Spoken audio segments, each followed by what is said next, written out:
بسم اللہ الرحمن الرحیم۔ ممبئی دنیا میگزین۔ یوان شنکر راجا کا کہنا ہے کہ میں نے دنیا کے زہریلے ترین کیڑوں مکوڑوں سانپوں اور بچھوؤں سمیت ہر ایک کے خلاف اللہ تعالیٰ کو اپنا ساتھی بنا لیا ہے۔ اب مجھے کسی کا کوئی ڈر نہیں۔ آپ نے ایک انٹرویو میں ان کا کہنا تھا کہ میری ماں بیمار تھی، میں ہسپتال میں ان کے بیڈ کے کنارے بیٹھا تھا، کمزور اور بیمار سا ہاتھ میری طاقتور مٹھی میں تھا۔ میں بہت مطمئن تھا کہ میں ماں کو مرنے سے روک لوں گا۔ ابھی یہ سوچ آئی ہی تھی کہ اسی لمحے ماں بے دم ہو گئی۔ چونک کر ان کا چہرہ دیکھا، کوئی جنبش نہ تھی۔ رگ ٹٹولنے کی کوشش کی مگر جسم ٹھنڈا ہو چکا تھا۔ گھبراہٹ کے عالم ہسپتال کے کمرے میں چاروں طرف دیکھا، کرسی سے اٹھا، کھڑکی اور دروازے کو گھورا۔ کیا چیز تھی جو ماں کے جسم سے نکل گئی؟ کمرے میں ایسے گھوما جیسے جانے سے اسے میں روک لوں گا، کچھ نہ کر سکا۔ مجبوری اور بے بسی کے عالم میں مردہ ماں کے سرہانے لگ کر دیر تک آنسو بڑھتا رہا۔ ماں نے واپس آنا تھا، نہ آئی۔ یوان شنکر راجا کا کہنا ہے کہ عین اسی وقت سعودی عرب میں مقیم ایک دوست کی یاد آئی۔ وہ دوست مسلمان تھا اور کئی بار اللہ تعالیٰ کی طاقت اور بڑائی بیان کر چکا تھا۔ میں نے اسے فون گھمایا اور ماں کی موت سے آگاہ کیا۔ میرے دوست نے اسلام کو سمجھنے کی ہدایت کرتے ہوئے کہا کہ موت اللہ کی نشانیوں میں سے ایک ہے۔ روحیں اللہ کی طرف سے آتی ہیں اور وہیں واپس چلی جاتی ہیں۔ تمہارے تمام سوالوں کا جواب قرآن مجید میں مل جائے گا۔ میں تیزی سے اٹھا، میرا گھر میری منزل تھی۔ اس روز منظر ہی کچھ اور تھا، عجیب سی بے چینی تھی، کچھ خوف بھی طاری تھا۔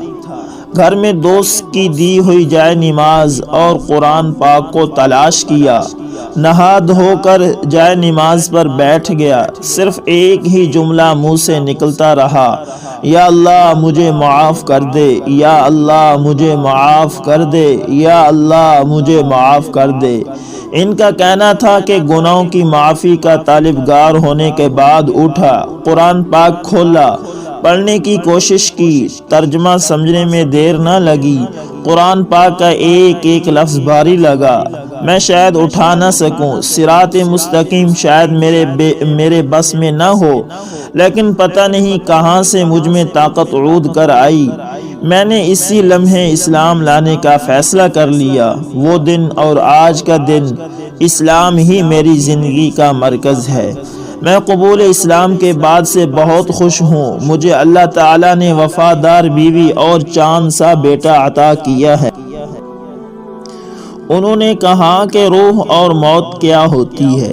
میں جانتا نہ تھا۔ ہندو مت میں موت کا تصور واضح تصور نہیں تھا۔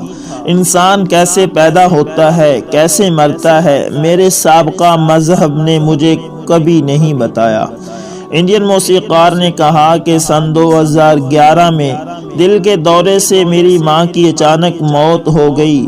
ہمارا خاندان بہت بڑا تھا لیکن انہوں نے سب کو جوڑ رکھا تھا۔ ہم سب ایک ہیں، اس کے پیچھے میری ماں کے سوا کوئی نہیں۔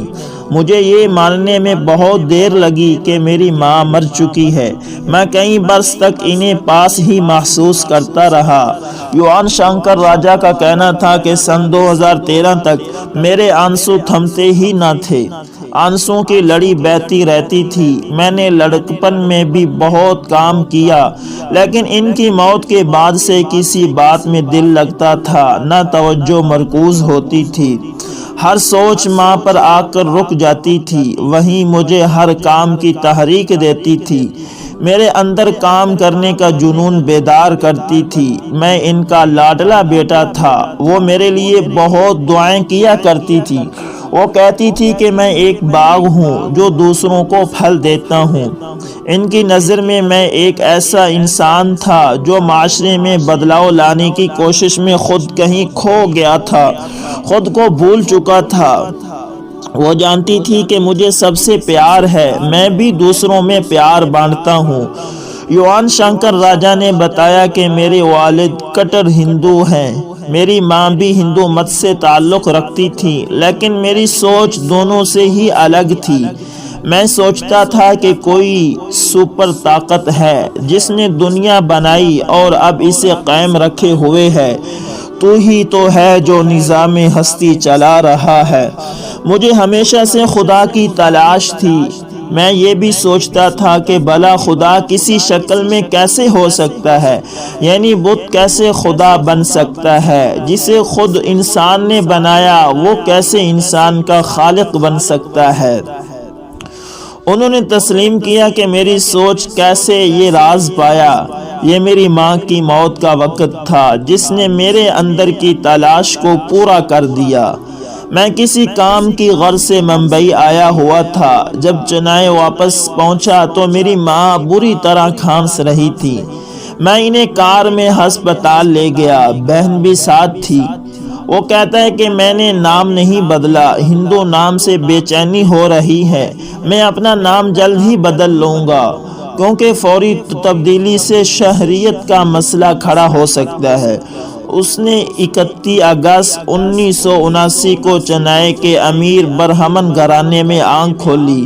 اس کا خاندان پنیو پورم سے تعلق رکھتا ہے۔ زندگی بھرپور تو ہونا ہی تھی، باپ کا مزاج ہی اور تھا۔ بلی راستہ کاٹ لے تو گھر میں پجاری ڈیرے ڈال لیتے تھے، گلاس ٹوٹنے پر بھی پرارتھنا کی محفل جمتی تھی۔ یہ منظر بچپن ہی سے شنکر کی آنکھوں میں کھٹکتے تھے۔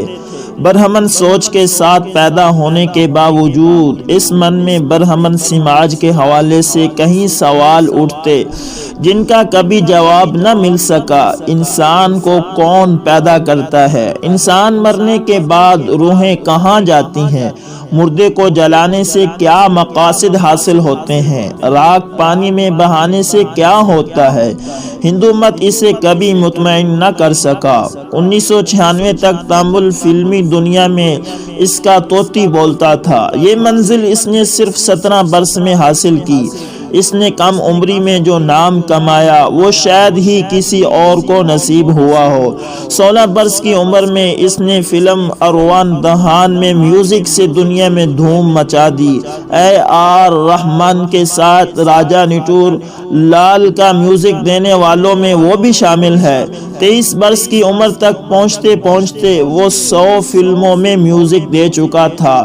سن 2001 کے بعد سے فلم ساز اس کے پیچھے ہیں اور وہ آگے آگے مانگ میں وہی سب کو پیچھے چھوڑ چکا ہے۔ وہ قبرص کے عالمی فلمی میلے میں سن 2009 میں ایوارڈ حاصل کرنے والا واحد ہندوستانی موسیقار ہے۔ وہ میوزک رائٹر بھی ہے اور سانگ رائٹر بھی، فلم کمپوزر بھی ہے۔ آرکسٹرا اس سے اچھا شاید ہی کوئی بجا سکے۔ گٹار پر اسے ملکہ حاصل ہے۔ وہ ریکارڈ پروڈیوسر بھی ہے اور بے مثال پروڈیوسر فلم بھی ہے۔ اس کا ثانی بھی اس میں کوئی نہیں۔ روایتی تامل موسیقی اور شاعری کو جب وہ نصرت فتح علی خان کے سٹائل میں مغربی انداز میں شائقین کے سامنے رکھتا ہے تو موسیقی اور شاعری فلم کی کامیابی کی ضمانت بن جاتی ہے۔ وہ نوجوانی میں تامل فلموں میں ری مکسنگ کا بانی بن بیٹھا۔ صرف 34 سال کی عمر میں اس نے تامل فلموں کے 2 سب سے بڑے انعامات کئی مرتبہ اپنے نام کیے۔ 2 فلم فیئر ایوارڈ اور 4 وجہ ایوارڈ حاصل کرنے والا وہ واحد موسیقار ہے۔ اپنے مایا ناز کام کی وجہ سے وہ یوتھ ایکون کے لقب سے بھی پہچانا جاتا ہے۔ راجا نے پہلی شادی اپنی فین سجایا چندرن سے 25 برس کی عمر میں کی۔ سجایا خود بھی موسیقار تھی اور لندن میں مقیم تھی۔ لندن میں دونوں سن 2002 میں ایک شو میں ملے اور پھر وہ ایک دوسرے کی پسند بن گئے۔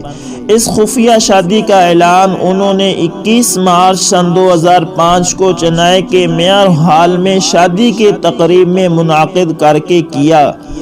دوستی 3 سال چلی لیکن شادی صرف 3 ماہ چلی۔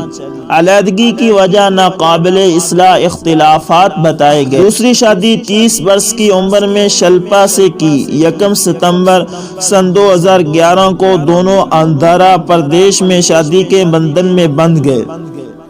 یہ شادی بھی نہ چل سکی۔ وہ خود کو بہت اکیلا محسوس کر رہا تھا، اس لیے مسلمان لڑکی زعفرون نزار سے سن 2014 میں تیسری شادی کی۔ اللہ نے سن 2016 میں چاند سی بیٹی عطا کی۔ دوستو، دین اسلام یہ ایک فطرتی دین ہے، ہر انسان کی ضرورت ہے۔ جو مسلمان نہیں وہ ہمیشہ یہ خیال کرتا رہتا ہے کہ میرا اندر خالی ہے، وہ کسی چیز کا طلبگار ہے۔ دوستو، ہر قسم کے اشکالات کا جواب وہ آپ کو اسلام اور قرآن ہی دے گا، کوئی دوسرا مذہب آپ کو کسی اشکال کا جواب نہیں دے سکتا۔ الحمدللہ، اللہ کا شکر ہے کتنے لوگ جو اسلام اور قرآن سے متاثر ہو کر روزانہ مسلمان ہو رہے ہیں۔ اللہ سے دعا ہے کہ اللہ تعالیٰ اسلام کو تقویت اور غلبہ دے اور ہم مسلمانوں کو صحیح معنی میں مسلمان بنائے اور اسلام پر چلنے کی توفیق دے اور اپنے نبی حضرت محمد صلی اللہ علیہ وسلم سے سچی محبت دے۔